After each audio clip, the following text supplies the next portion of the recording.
السلام علیکم دوستوں، میرا نام محمد عرفان ہے اور آج ہم بات کریں گے. آج کل ایک مشہور ہے انمول پنکی، جو ڈرگ کا ایک بہت بڑا نیٹ ورک چلا رہی تھی. تو صرف ایک یہی نہیں ہے، اس میں بہت پہلے بھی بہت سے نام رہے ہیں، جن میں سے کچھ کو سزائیں ہوئی اور کچھ کے پیچھے بڑے بڑے عہدوں والوں کے نام بھی شامل ہیں. تو اس میں ریمانڈ ڈکیٹ، عزیز بلوچ، کافی نام شامل ہیں. تو آج کی اس ویڈیو میں ہم بات کریں گے پاکستان کی ان خطرناک ڈرگ کیسز کی جنہوں نے پورے ملک کو ہلا کر رکھ دیا. یہ صرف عام منشیات فروش نہیں تھے، بلکہ ایسے نیٹ ورک تھے جن کے رابطے کراچی سے لے کر بیرون ملک تک پھیلے ہوئے تھے.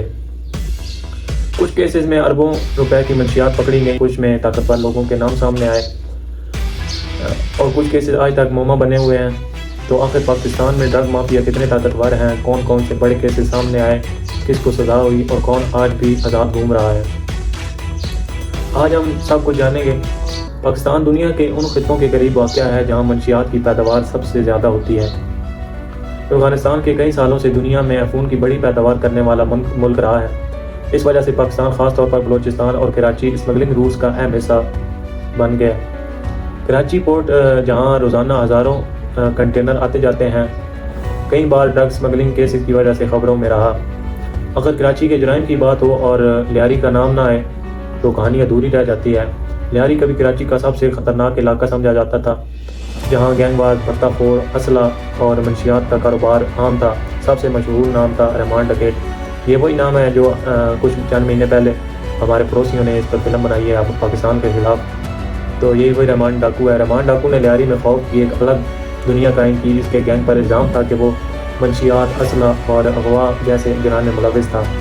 بعد میں پولیس مقابلے میں ریمانڈ ڈاکو مارا گیا، لیکن کہانی ختم نہیں ہوئی.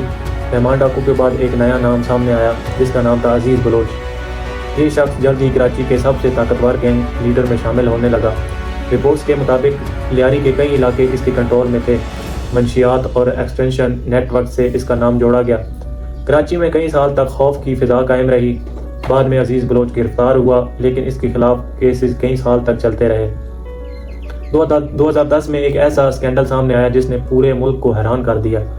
یہ تھا ایفریڈین کیس. ایفریڈین کیس ایک کیمیکل ہے جو دواؤں میں استعمال ہوتا ہے، لیکن یہی کیمیکل ڈینجرس ڈرگز بنانے میں بھی استعمال کیا جا سکتا ہے. ANF کے مطابق ہزاروں کلو ایفریڈین سسپیشیس طریقے سے غائب ہوا. پھر تحقیقات شروع ہوئی اور حیران کن طور پر اس کیس میں طاقتور سیاسی شخصیات کے نام بھی سامنے آنے لگے. میڈیا پر ہنگامہ مچ گیا. لوگ پوچھنے لگے کیا پاکستان میں ڈرگ مافیا اتنے طاقتور ہیں. یہ کیس آج بھی پاکستان کی تاریخ کے سب سے کنٹروورشل اسکینڈل میں شمار ہوتا ہے. کراچی پورٹ کئی بار بڑے ڈرگ بسٹرز کی وجہ سے خبروں میں رہی. ایک کیس میں 25 کلو کوکین پکڑی گئی. پھر ایک اور کیس سامنے آیا جس میں تقریباً 47 کلو کوکین برآمد ہوئی. ANF نے اسے اپنی تاریخ کی بڑی ریکوریز میں شامل کیا. سوال یہ تھا کہ یہ کوکین پاکستان کیوں آ رہی تھی. تحقیقات میں پتہ چلا یہ ایلیٹ کلاس سپلائی چین سے جڑی ہو سکتی ہے، یعنی ایکسپینسو پارٹیوں اور ہائی پروفائل کلائنٹ تک یہ ڈرگ پہنچتی تھی. کراچی کے پوش علاقوں DHA کلفٹن کا نام کئی بار پارٹی ڈرگز کے کیسز میں آیا. رپورٹس کے مطابق کوکین کرسٹل میتھ کا استعمال بڑھ رہا تھا. یہ کوئی اسٹریٹ لیول سسٹم نہیں تھا، بلکہ what's app groups, delivery riders اور پرائیویٹ پارٹیز کے ذریعے کام کیا جاتا تھا. کئی چھاپے بھی مارے گئے، مگر بہت سے کیسز ایویڈنس کی کمی کی وجہ سے کمزور پڑ گئے. ایسا ہی ہوتا ہے ہمارے ملک میں، جب ہائی لیول پر کام ہو تو پھر ایسا ہی ہوتا ہے، پھر ایویڈنس کی کمزوری ہونے. پھر حالیہ برسوں میں ایک نام اچانک سوشل میڈیا پر وائرل ہو گیا جس کا نام تھا انمول پنکی. پولیس کے مطابق وہ کراچی میں ایک سوفسٹیکیٹڈ کوکین نیٹ ورک چلا رہی تھی. رپورٹس میں کہا گیا کہ ایلیٹ علاقوں میں سپلائی آن لائن آرڈر ہی میں رائڈر استعمال کیے جاتے تھے. پھر ایک دن کراچی میں چھاپا مارا گیا. پولیس کے مطابق کوکین، کیٹامائن اور ایفریڈین برآمد ہوئی، لیکن اصل ہنگامہ اس وقت ہوا جب ایک لیکڈ آڈیو سامنے آئی. اس آڈیو میں مبینہ طور پر پنکی کہہ رہی تھی کہ 8-9 سال سے پکڑنے کی کوشش کر رہے ہیں. یہ کلپ وائرل ہو گیا. جس دن دماغ سے سوچنا شروع کرو گے نا، اس دن پنکی کی طرح ایک برانڈ بن جاؤ گے. دنیا آگے پیچھے ہوگی، سلام ٹھوکے گی. اب پتہ نہیں کہاں سے آ جاتے ہیں منہ اٹھا کے پنکی، میں پنکی کو پکڑوں گا.